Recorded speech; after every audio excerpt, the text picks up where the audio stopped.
Hello everyone, I am here to talk to you about situations when we hear something and we do not know if that's real or not real. Have you ever heard like voices or different sounds that you don't know from where that comes from? Well, I did. My name is Ana Laura Trivelato. I am one of the IAC instructors and researchers, and I am here to talk to you about this topic of the strange hearing we have that is technically called clairaudience. So, in the IAC, one of the things that we study, actually the main topic of our study, is our manifestation. We as being, as an entity, manifesting itself in this dimension or in different dimensions.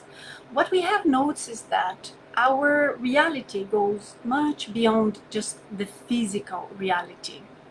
And what we can see and hear is actually the physical, but also sometimes what is not physical.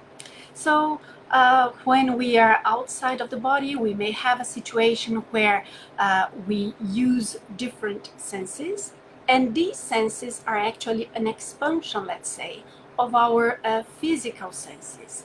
It means when we use outside of the body a non-physical body, an astral body, whatever you want to call it, what we are, the senses that we are using to hear or to see, to touch, to perceive, these are similar to the senses we have physically, but they are slightly different. They are a lot expanded when we are outside of the body. They work in slightly different ways.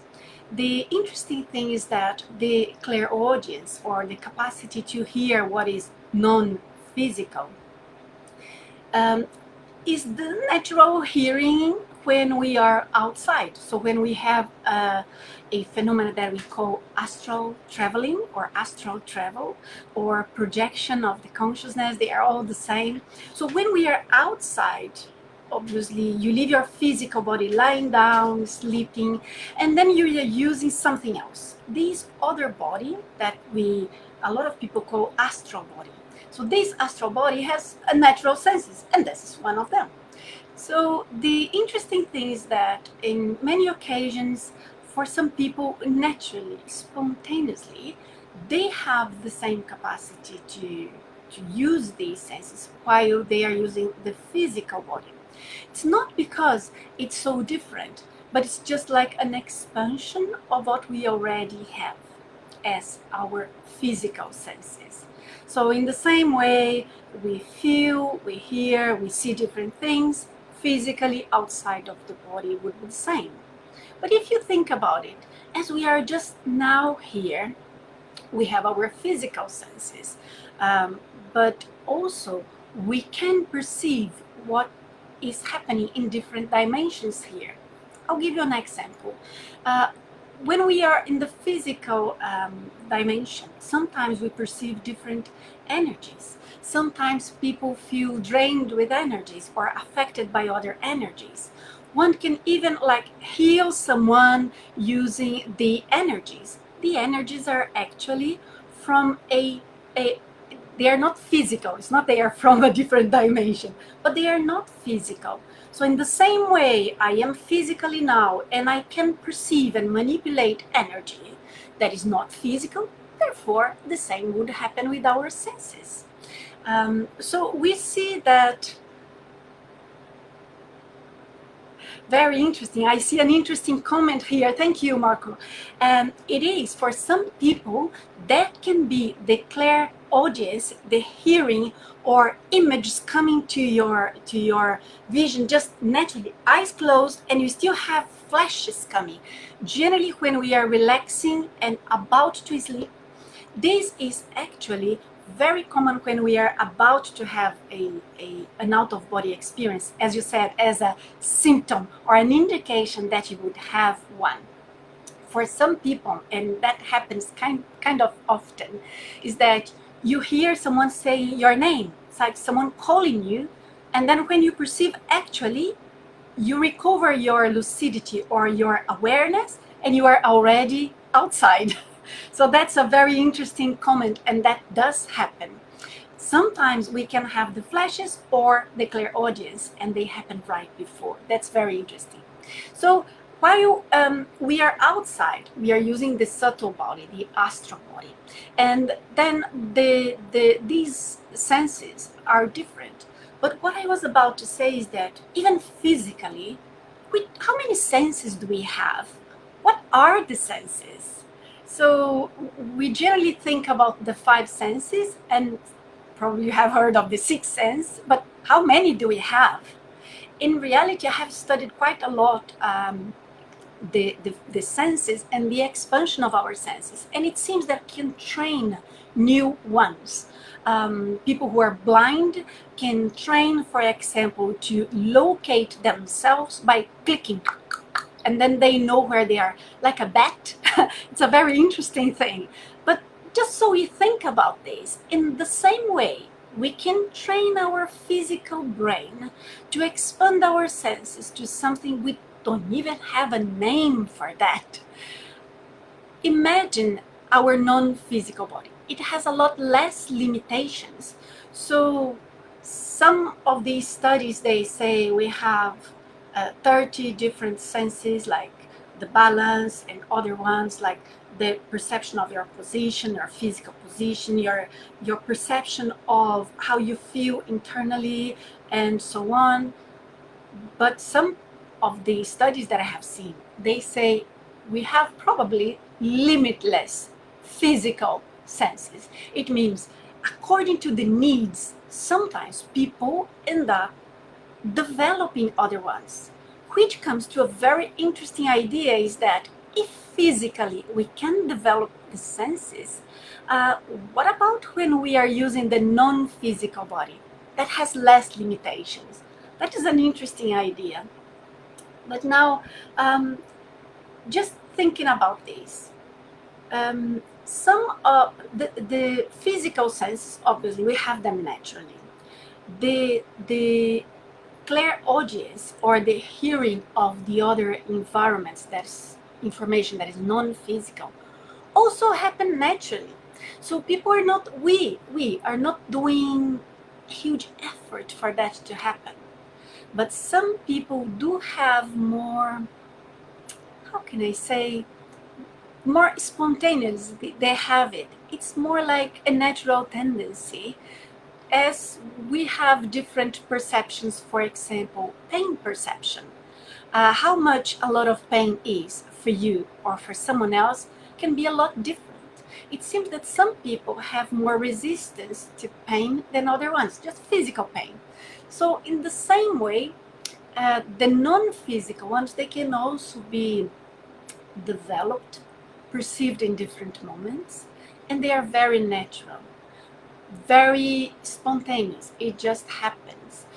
We have had a lot of, how can I say, brainwashing, let's say, and a lot of people have a lot of fear about that. And this is an aspect that I study a lot, because that's one of the major obstacles people have to improve, even to live their lives fully as we want, as we wish, as we see as the best way to live our lives. And many times it's because of a fear, and many times people don't even know from where that comes from. And it can even come from previous lives and brainwashing. How many people have heard something strange, like when you are sleeping or about to sleep, that you don't know from where that comes from, and you really, really feel afraid of that? Just by the fact that it's completely unknown, and just the fact that it's unknown can be enough. But now we come to an understanding that the more we have knowledge about this, the best it is for us to handle that later on. So for example, we can have okay, so I saw the comments. I'm gonna come back to that. So the senses that are non-physical, they enrich our reality. What is reality for us? for a lot of people, the reality is just the physical environment. From a lot of studies and our studies, we see that actually our reality goes a lot beyond that, and we can manifest ourselves with our energy body, with our astral body, and our life, or our existence, better say, goes much beyond that. So when we start having clairaudience, or hearing what is non-physical, it can come in many different ways. Sometimes voices, sometimes just a noise. Um, an example, I had myself a situation where I hear a big like bang or a different noise, and I am inside of my bedroom and I try to look around, and there is nothing that could explain that noise. So probably that was a non-physical. What does this mean? It could be the energies around could be a non-physical being or a consciousness staying there, uh, but that gives me an information about it. Even though at the first moment I don't have an explanation for that, at least I can perceive there is something else. And that shows me another reality. So what is reality for me? It's not only the physical, because now I have other perceptions that goes beyond the physical ones. So being that feeling energies, uh, clairvoyance, that's seeing something different. People sometimes call it remote viewing, which is slightly different, and or it can be clairaudience. There are other phenomena. We study that. So if you are interested, just put in a comment and we can come back to each one of them and show the differences, which would be very interesting actually. So we at the IAC, International Academy of Consciousness, we study different phenomena that are related to the reality that goes beyond the physical one. So actually, when we have these perceptions, for example, the hearing, that could be a voice, a noise, we are perceiving something that is non-physical, and but that exists. So let's imagine this shows you, or this indicates to you, you think there might be another being around, and sometimes you hear something that could be inspiring. Sometimes we can hear something that could answer to something you are questioning about life. Sometimes it can be a name.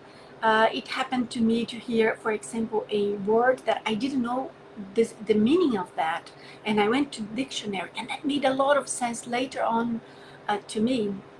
That was during an out-of-body experience where I didn't have any visual perception, but I heard that word, and that kind of explained something to me. So it was a message, it was an inspiration for myself.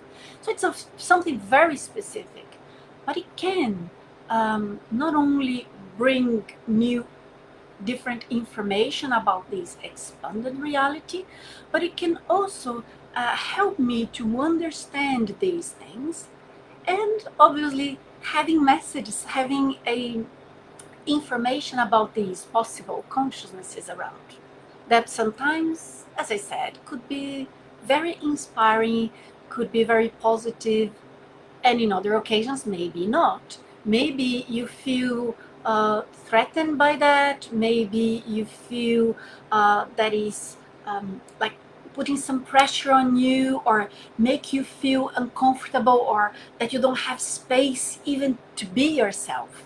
So this shows a reality that already existed. I think that is super important for people, especially for the people who have fears in relation to that, is that the fact that you hear something that is non-physical, or see or perceive a being, and the noise may come from that.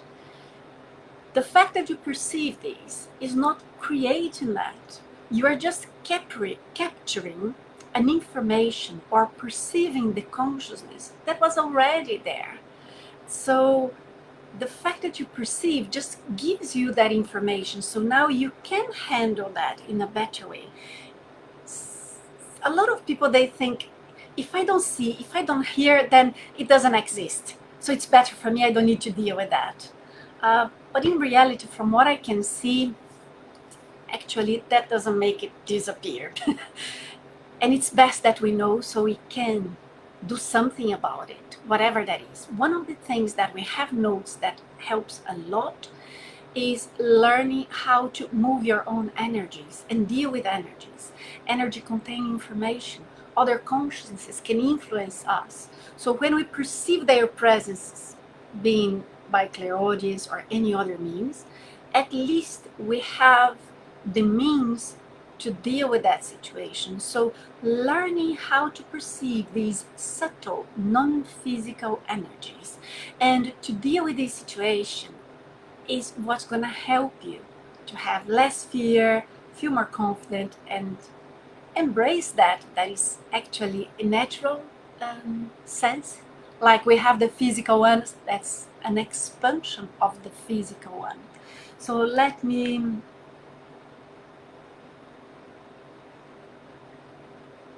so interesting that I have here a comment of someone saying that the voice have done some recommendation. So it could be talking about Christ or another being.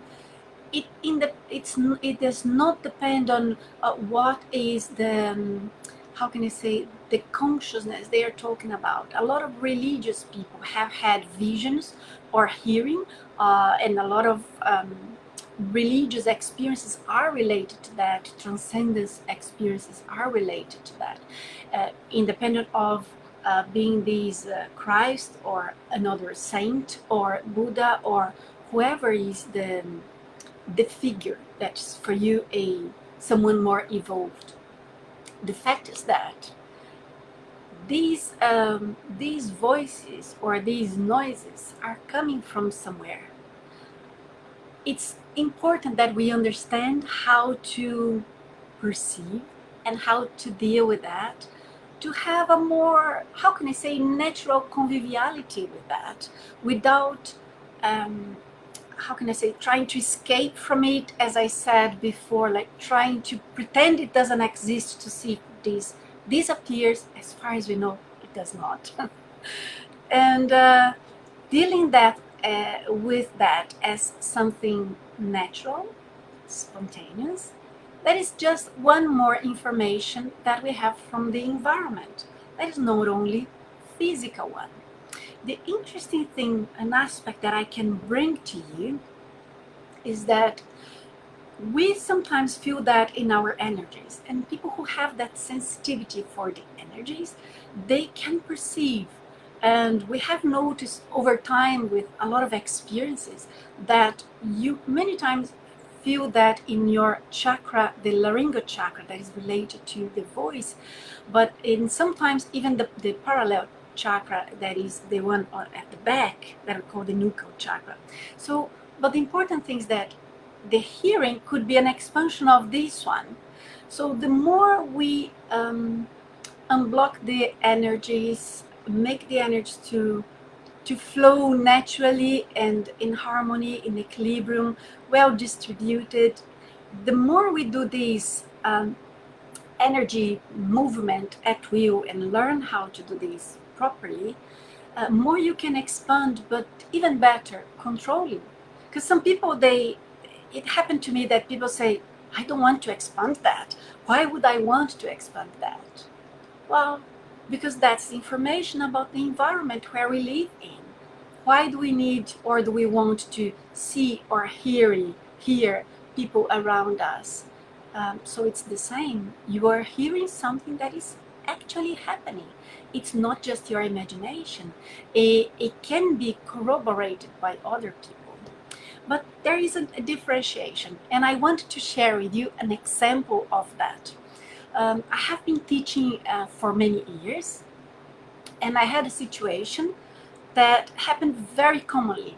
Students are trying to doing an attempt to leave the body. It means to detach the astral body or the non-physical body from the physical one, and this can be done at will. It can be done, it happens spontaneously as well. But obviously we want to be in control of a phenomenon that could happen spontaneously. So we teach that.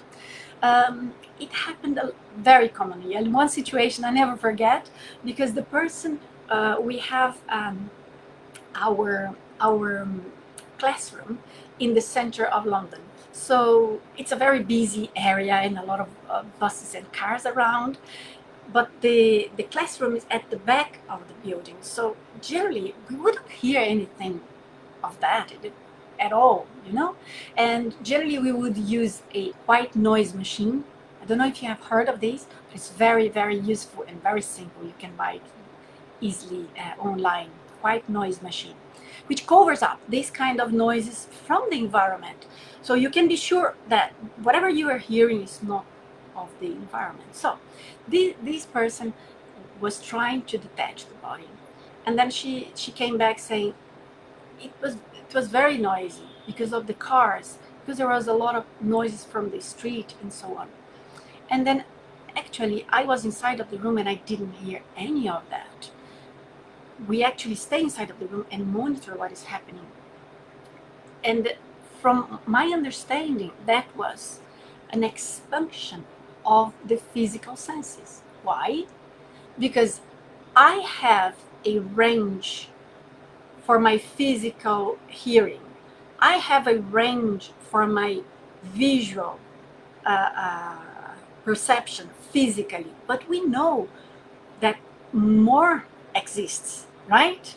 We know, for example, dogs can hear more than us. What are they hearing?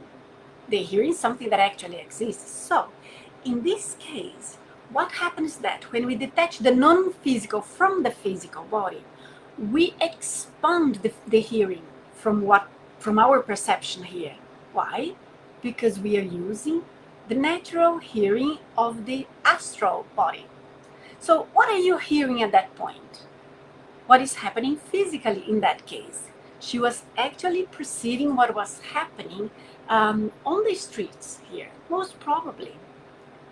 But that's different from a situation when we have a clairaudience, that you perceive the non-physical noises.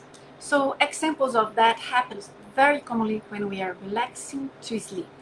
So different noises that could be like a Velcro type of noise, can be like a buzzing, can be like bees, can be very strange noises. And they are sometimes noises that are perceived by our brain in a different way, but that is related to our disconnection from the physical and the non-physical body. So this is a situation where we are hearing something that is non-physical. Like, as I mentioned at the beginning, hearing someone calling your name, or something that could not be attributed to a physical noise, proper noise at that moment. So these are very interesting examples, and then you can try to corroborate with yours. These all are perceptions that enrich our life. So these are all very positive, and I hope this information have helped you. And if you liked, please click like. And if you want to hear anything about a specific topic or an expansion of one aspect that we have mentioned here, just put on the comments and I'll come back and I will comment on that. And hopefully can bring new topics as well that would be of your interest. Just send us a message, put on the comments, and we will come back. Click like, and we'll see you again next Sunday. Thank you.